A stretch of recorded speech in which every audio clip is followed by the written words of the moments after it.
మా latest videos కోసం మా ఈ తెలుగు న్యూస్ ఛానల్ సబ్స్క్రైబ్ చేసి గంట సింబల్ యాక్టివేట్ చేసుకోండి. 2024 సెప్టెంబర్ 2వ తేదీన శ్రావణ అమావాస్య రాబోతుంది. ఇది సోమవారంతో కలిసి వస్తుంది కనుక దీనినే సోమవతి అమావాస్య అని పిలుస్తారు. ఇది ఎన్నో అతీంద్రియ శక్తులు కలిగిన అమావాస్య. శ్రావణ అమావాస్యకే పోలాల అమావాస్య అని పేరు. ఈరోజే సోమవతి అమావాస్య రావటం చాలా విశేషం. ఇది శ్రావణ మాసంలోని ఆఖరి రోజు, విపరీతమైన శక్తులు కలిగిన రోజు. అయితే ఈరోజు కొడుకులు ఉన్నవారు రాత్రి 12 లోపు ఖచ్చితంగా ఒక పరిహారం చేసి తీరాల్సిందే అని శాస్త్రాలు చెప్తూ ఉన్నాయి. ఈ అమావాస్య రోజు కొడుకులు ఉన్నవారు తప్పక ఈ పరిహారం చేయాలి, లేదంటే కీడు జరుగుతుంది అని పండితులు అంటూ ఉన్నారు. అంతేకాదు కొడుకులు ఉన్నవారు ఈ పరిహారం చేసుకుంటే మీ కొడుకులకు ఎటువంటి కష్టాలు రాకుండా ఉంటాయి. వారి భవిష్యత్తు బంగారుమయమవుతుంది. తల్లిదండ్రుల మాటను వింటారు. కొంతమంది కొడుకులు చదువుల్లో బాగా వీక్గా ఉంటారు. చదివింది గుర్తుపెట్టుకోలేరు. ఎప్పుడూ నీరసంగా డల్గా ఉంటారు. యాక్టివ్గా ఉండరు. అలాంటి కొడుకులు ఉన్న తల్లులు ఈ పరిహారాన్ని చేసుకుంటే ఖచ్చితంగా మీ కొడుకులు చదువుల్లో ముందుకు వెళ్తారు. చదివింది గుర్తుపెట్టుకోగలుగుతారు. యాక్టివ్గా మారతారు. అలాగే ఇంకొంతమంది కొడుకులు ఉంటారు. అంటే 20 ఏళ్ళు దాటిన కొడుకులు కొంతమంది తల్లిదండ్రుల మాటను వినరు. చెడు సావాసాలు పట్టి తల్లిదండ్రులను బాధ పెడుతూ ఉంటారు. జూదానికి లేదా మద్యానికి బానిసగా మారిపోతూ ఉంటారు. ఏ ఉద్యోగాలు ఏ పనులు చేయకుండా తల్లిదండ్రులను హింసిస్తూ ఉంటారు. ఇలా మీ కొడుకులు చెడు అలవాట్లకు బానిసలుగా మారిన, మీ మాట వినకుండా మిమ్మల్ని బాధ పెడుతూ ఉన్న తల్లిదండ్రులు ఈ అమావాస్య రోజు తప్పకుండా ఈ పరిహారాన్ని చేసుకోండి. ఖచ్చితమైన ఫలితాలు వస్తాయి. మీ పిల్లలు చెడు అలవాట్ల నుండి బయటకు వచ్చి మిమ్మల్ని బాగా చూసుకుంటారు. 4 నుండి 40 సంవత్సరాల వయసు కలిగిన కొడుకులు ఉన్న తల్లిదండ్రులందరూ కూడా ఈ పరిహారాన్ని చేసుకోవచ్చు. మరి ఎంతో శక్తివంతమైన ఈ అమావాస్య రోజు కొడుకులు ఉన్నవారు ఏం చేయాలి అనే విషయాన్ని ఇప్పుడు మనం ఈ వీడియోలో వివరంగా తెలుసుకుందాము. ఫ్రెండ్స్, ఈ వీడియోని ఎక్కడా స్కిప్ చేయకుండా చివరి వరకు చూడండి. అప్పుడే మేము చెప్పేది మీకు అర్థమవుతుంది. అలాగే ఈ వీడియోకి ఒక లైక్ కొట్టి మా ఛానల్ని కూడా సబ్స్క్రైబ్ చేసుకుని మాకు సపోర్ట్ చేయండి. శ్రావణ అమావాస్య అనేది శ్రావణ మాసంలోని చివరి రోజు.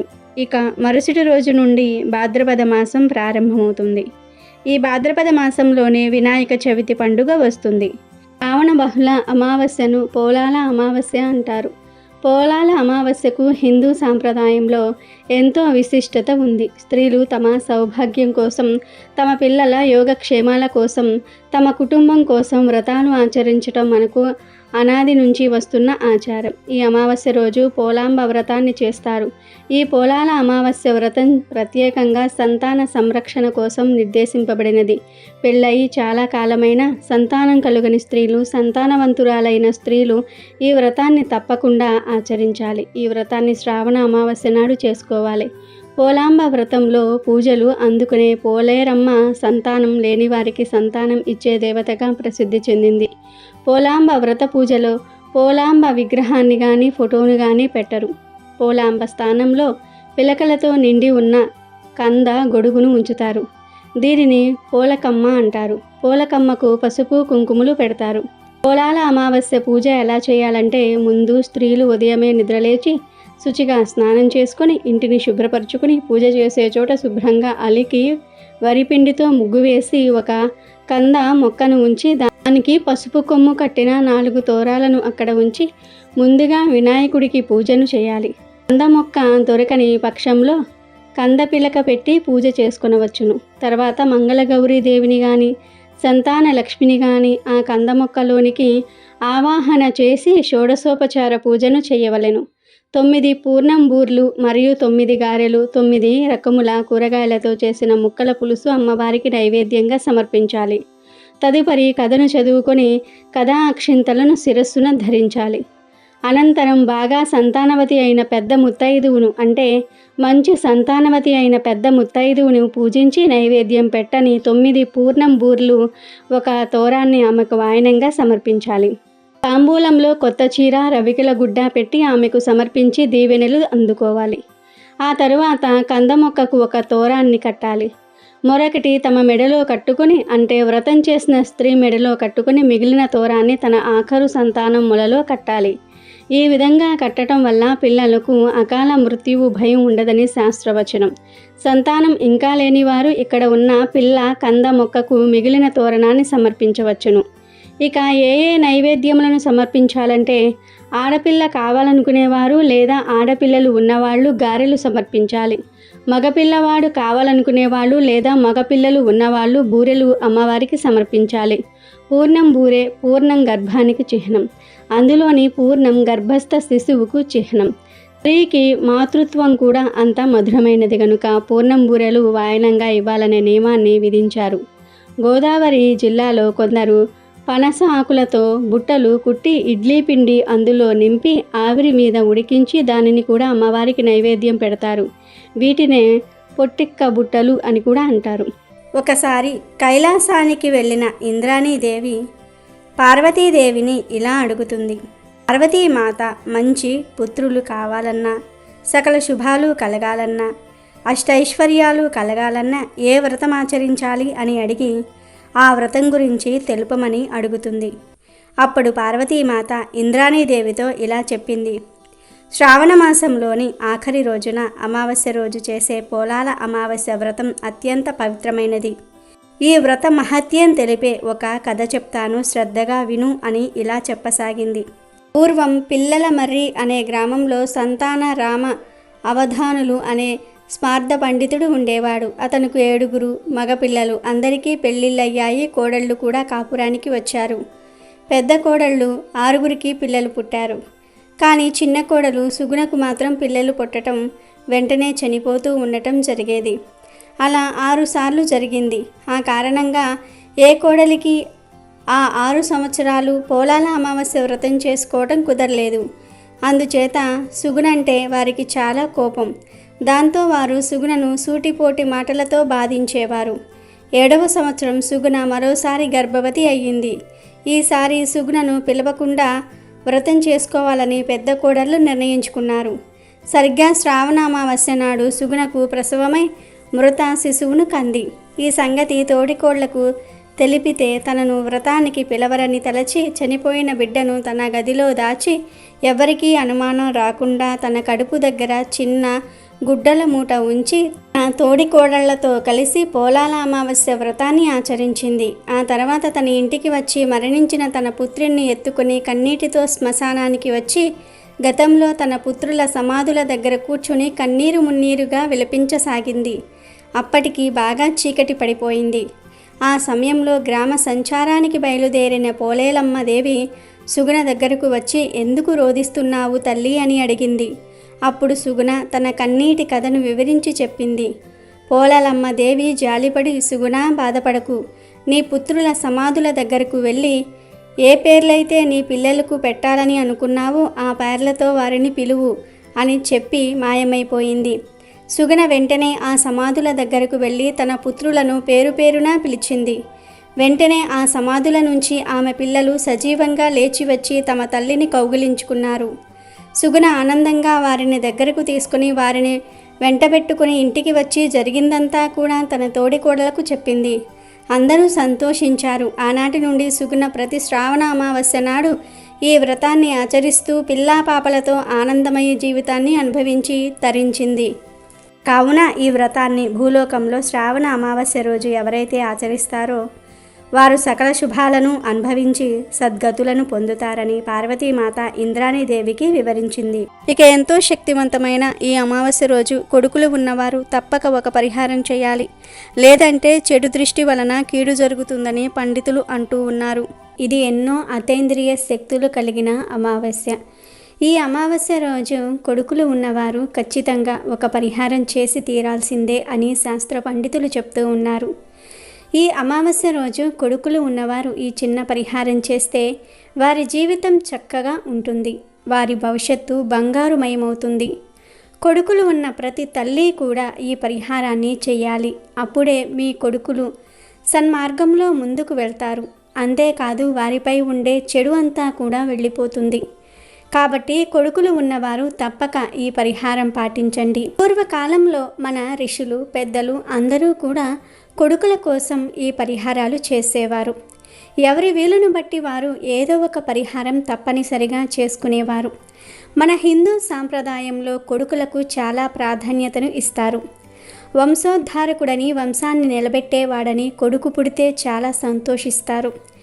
ఈ రోజుల్లో అందరూ కూతురు పుట్టాలని కోరుకుంటూ ఉన్న కొడుకులకు మాత్రం ఎక్కువ ప్రాధాన్యతను ఇస్తూ ఉన్నారు. కొడుకులు వంశాన్ని నిలబెట్టేవారు గనుక వారి జీవితం బాగుండాలని కొడుకుల కోసం రకరకాల పరిహారాలు చేస్తూ ఉంటారు. ఈ అమావాస్య రోజు కొడుకుల కోసం తప్పక ఒక పరిహారం చేయాలని పండితులు చెప్తూ ఉన్నారు. అపురూపంగా ఒక్క కొడుకు ఉన్నా లేదా 2-3 కొడుకులు ఉన్నా ఈ పరిహారం చేయాలి.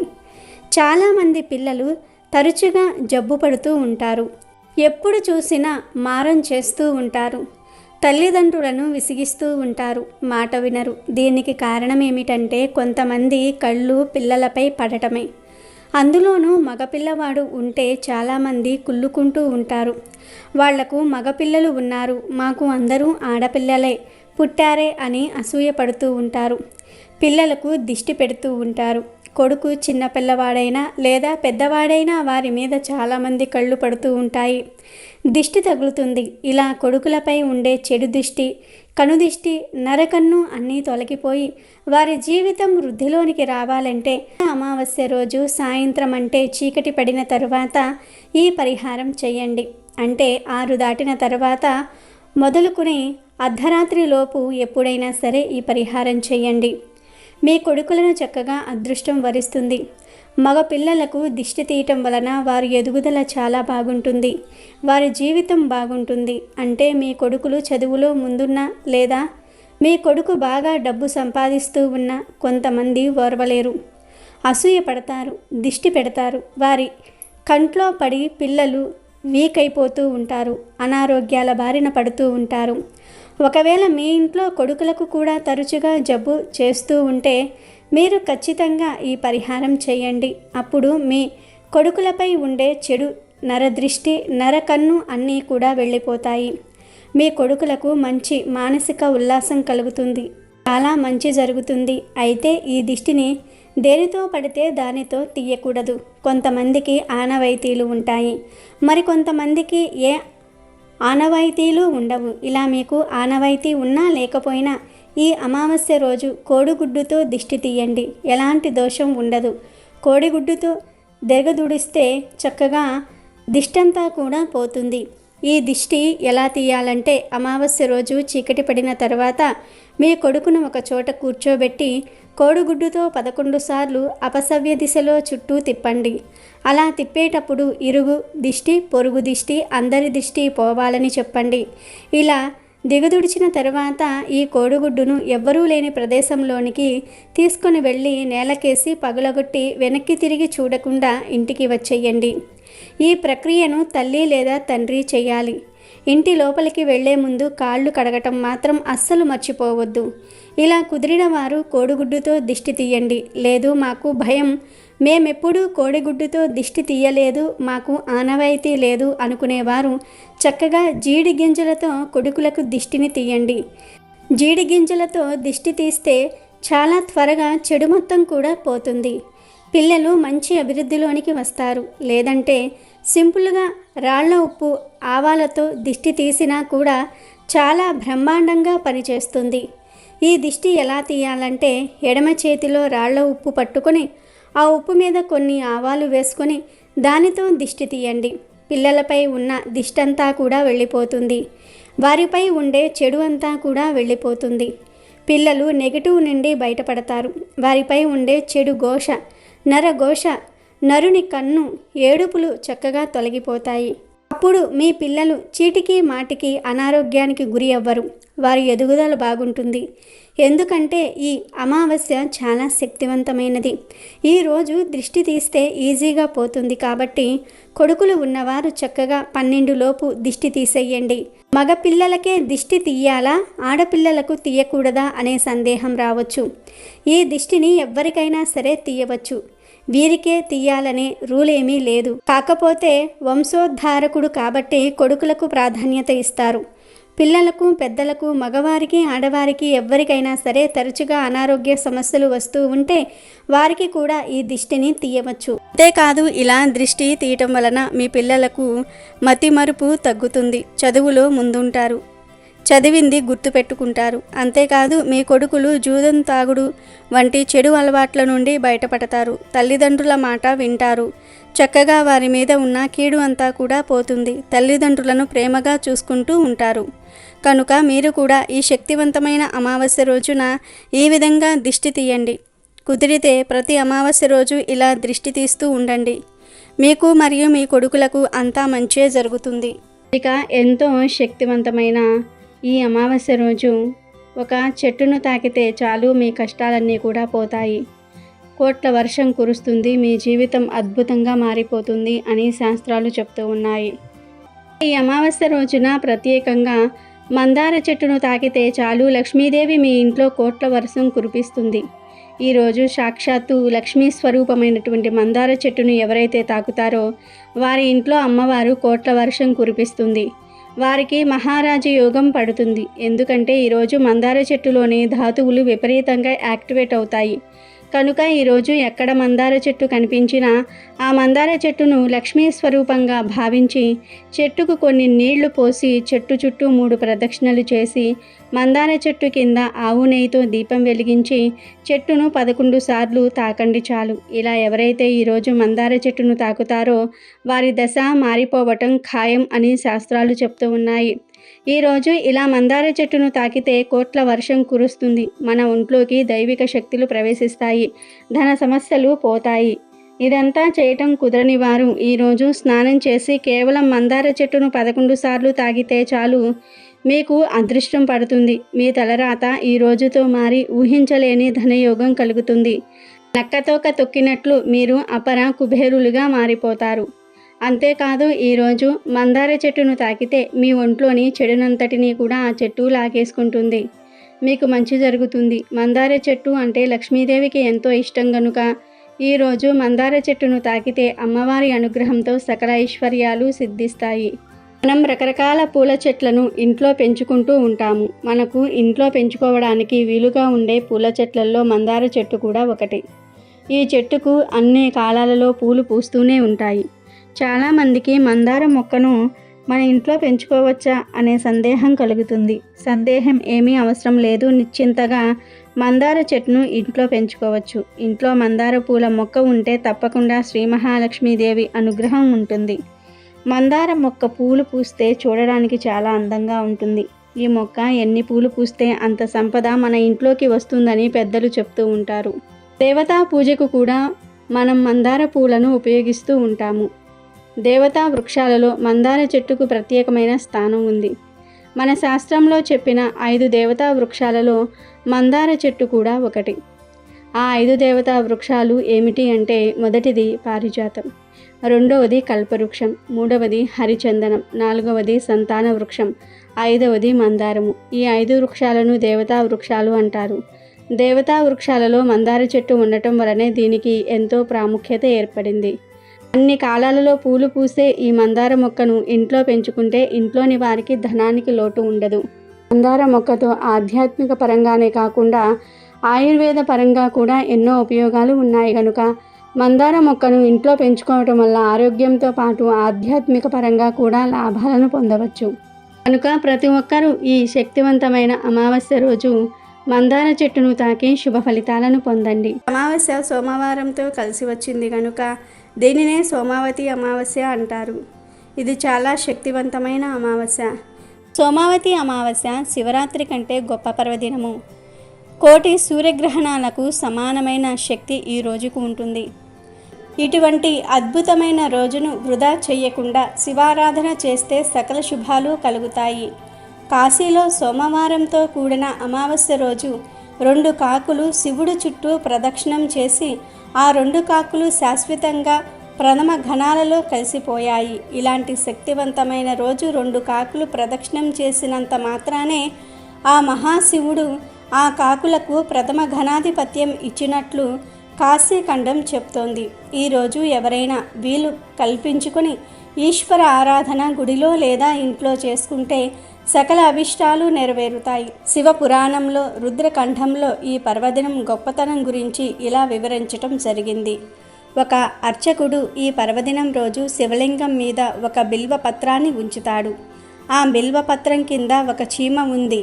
అలా బిల్వపత్రంలో ఉన్న చీమ శివలింగం మీద నుండి పానమట్టంపై పడింది. అది తెలియకనే పానమట్టం చుట్టూ కూడా కంగారుగా తిరిగింది.